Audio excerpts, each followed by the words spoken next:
Տեսեք ինչ եմ ցույց տալիս։ Իմ շատ հարազատ համախոհ Սպարտակը Ծառուկյան։ Ես երեք ուսումնասիրեցի Սպարտակ ջան։ Հələ ինձ փուչուր բալիկին նայեք, Լյուսին։ Նայեք այնտեղ մեծերը կան, որ օգնության կարիք են զգում, փոքրը իր համար բարձրացավ։ Եկել են ստեղ Սպարտակ Ծառուկյանն ու իր ընտանիքով։ Ու լողացել են մեր երջանկության աղբյուրում։ Նենց որ շատ ուրախ եմ, նորից ցույց տամ այս կադրը, այնտեղ չէր երևում։ Այո, եւ իր ուղարկած վիդեոները Սպարտակի ես տեսա, որ ինքը այնքան առաջի անգամը չի էլի։ Բիձու գյոլում ա լողանում, տարբեր տեղերում։ Ահա։ Այո։ Հարգանքներս հարազատ։ Է գնացին։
Բարի լույսներս,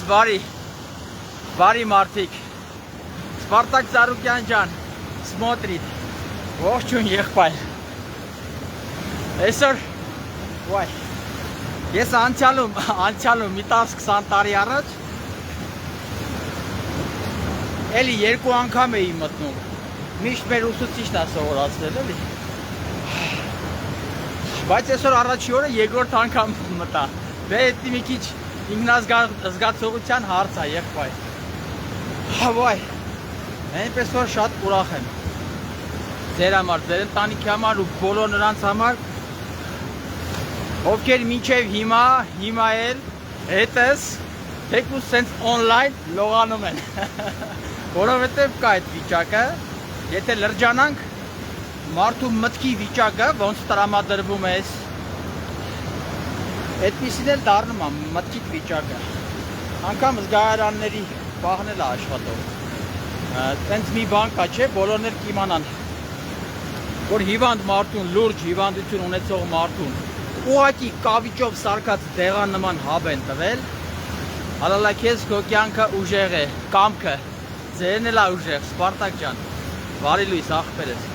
սովորական դեղը տվել են մարդուն, բայց ասել են սա մի խոսքով, ես իմ որտեղից բերած լավ դեղա խմեցին կլավանաս, մարդը